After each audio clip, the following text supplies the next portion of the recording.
The Rebel Capitalist Show. One of the many, many mistakes that we made here, in my opinion, is we sent a tremendous amount of, we'll call it support to the individuals, to the point where in 2020, if you look at the average across the United States, incomes were up.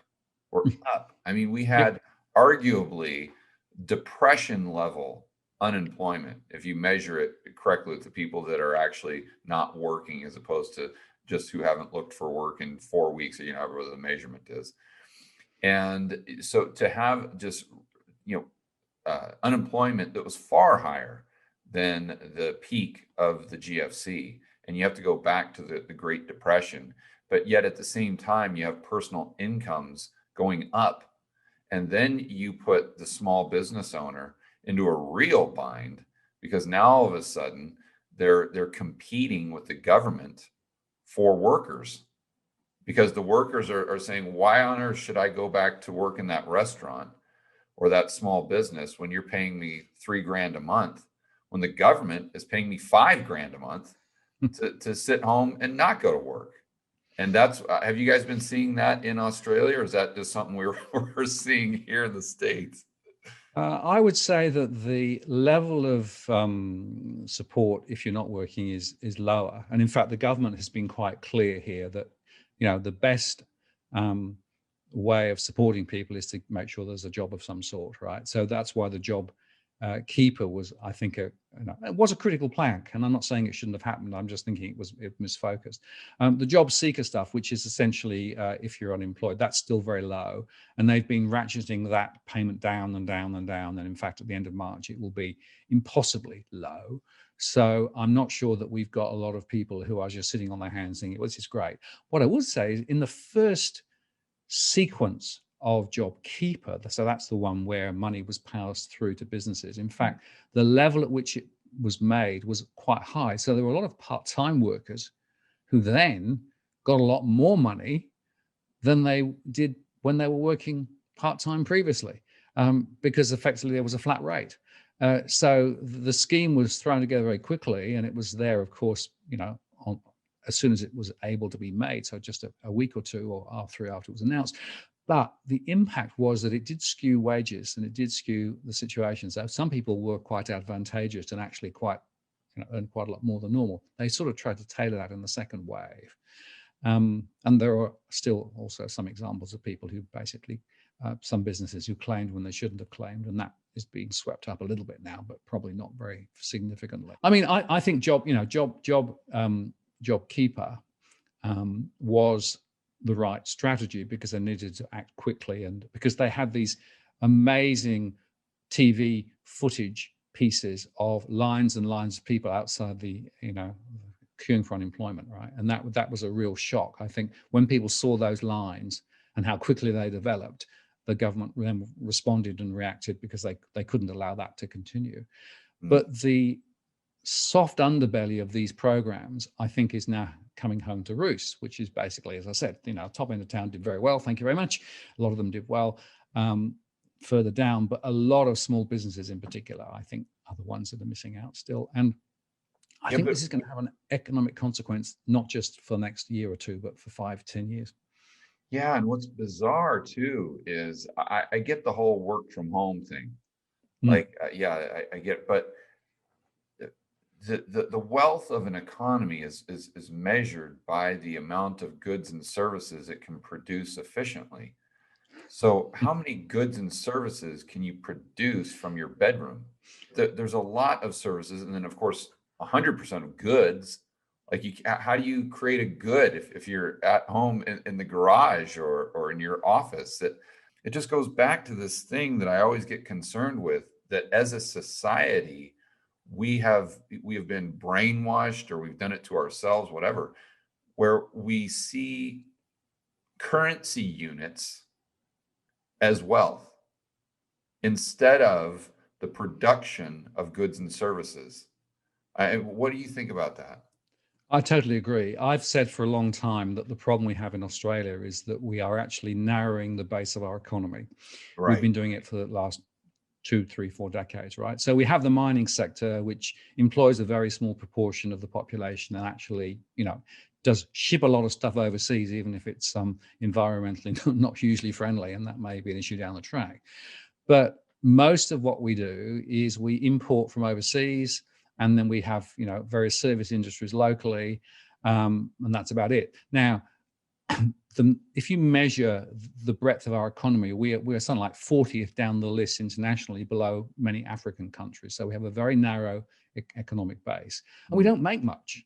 And in fact, over the last 20 to 30 years, we've made less and less and less. So for example, I think another oil refinery here is about to close. So we're importing refined petroleum rather than actually creating it here, right? We actually, I give the government a kudos here. They actually did inject money to allow CSL to start making the vaccine here locally because they needed the manufacturing capability. Well, that was a bit unusual. We just don't make much stuff. And the argument always is, well, it can be made cheaper overseas, so we'll buy it cheap overseas. But of course, there are lots of risks of buying it overseas. More importantly, if an economy effectively gets narrower and narrower and narrower, so basically what you're doing is chasing your tail around housing prices and mortgages and mortgage lending and houses prices, right? And the resource sector, so going back to my houses and holes, if that's all you got, you have to question what the future economically of the country is going to be. Yeah, it's far less dynamic. And I mean, what was the problem with Venezuela? They put all their economic eggs in one basket. And if that basket crumbles, then the whole kind of house of cards comes crashing down. What's the trade deficit like in Australia? Well, we've done pretty well because, of course, we've got that massive import For the exports from the mining, right? Exactly. Right. So we import huge amounts of money from that, and in fact, imports have been quite low because there's been less demand locally. Obviously, we lost tourism, which was a biggie, and we lost international students, which was a biggie. But net, no, the balance of trade ain't being too bad because the iron ore price is, massively higher than anybody's expected. So I mean, that could bail you guys out. I mean, let's think this through. If we get stagflation, or if we get inflation, and we see another run in commodity prices, could that bail you guys out? Oh, it's certainly a huge proportion of the. Now, of course, the question is who's buying our stuff, right? And the short answer is, well, China's buying our stuff, particularly the iron ore. So let's assume that continues. They have sort of blocked some of the coal exports that we were making previously. And I think our coal is going to be questionable ahead with some of the environmental changes that are going on at the moment. But I think iron ore will be an absolute cornerstone of our economy for quite some time. And as you say, if the price stays high, and if the rest of the world wakes up after COVID and needs to make more stuff, that could keep us afloat for quite some time. But the question is, for how long? At what point does that very narrow basis of our economy also lead to more trouble down the road? One of the issues I keep coming up against when I talk to entrepreneurs is it's very hard to be an entrepreneur in Australia. It's very hard to do new things, to create new businesses, because the support structures and mechanisms that would be needed for that to happen just aren't there. And so quite often, and I've interviewed a few entrepreneurs, create good ideas in Australia and then go to the US to actually make them come true. Because I've done business in Australia. I remember before I retired, and the regulatory environment there was just crippling. Certainly, there's plenty of regulation around, and we have state regulation as well as federal regulation, right? And so what you find is that in some areas, if you work across states, then you have multiple regulatory frameworks that you have to actually work against, right? There's no doubt. And I came from the UK, where I thought regulation was pretty tight, but in Australia, it's a lot tighter. And a lot of people talk about, quite rightly, all of the red tape that small businesses have to deal with and all the regulation. Now, there are certain things that should be regulated, obviously health and safety and those sorts of things. But I think at the moment, the balance isn't very accurately set. And it is definitely a blocker for innovation and for new things to happen. The other point about that is that it's not just regulation. It is also about, let me say, the psychology of Australia and Australians, right? And that is that, you know, nice sunny days, beaches look good, she'll be right, you know, let's not bother sort of thing. So there's a bit of a, can I put it like this? There's a bit of a lazy streak here in Australia. You know, there's a bit of a, yeah, you know, it's all right. You know, things, go and watch some sport and we'll sit on the beach and everything will be fine. Now, that is a bit of a, you know, painting a bit of a picture, which is probably people say, no, that's not right. But there is some of that here.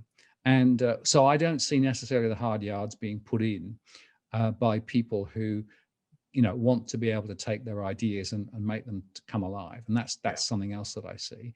And then the third element is that we have this amazing situation where smaller organizations keep getting gobbled up by large organizations. So for example, we've seen some fintech financial services organizations who were doing really interesting, neat stuff, suddenly gobbled up by the big guys. So the big guys get bigger and bigger and bigger and dominate more and more and more. So all the time, you end up with a small number of very large players who are in themselves very inefficient.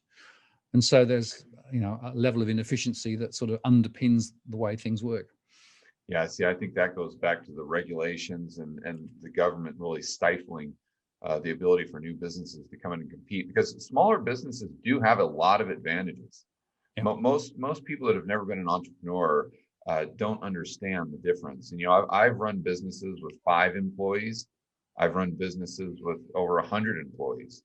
And I can tell you, you can do it, even though you got a lot more capital, a lot more wiggle room at the high end there, you can't maneuver as fast. And there's definitely pros and cons for both sizes. You know, it's like trying to navigate the Titanic compared to a little speedboat. You know, sure, that Titanic, they might have a lot more money, but the speedboat can really change course on a dime. They can go a different direction. And that's a huge, huge advantage and a massive competitive edge.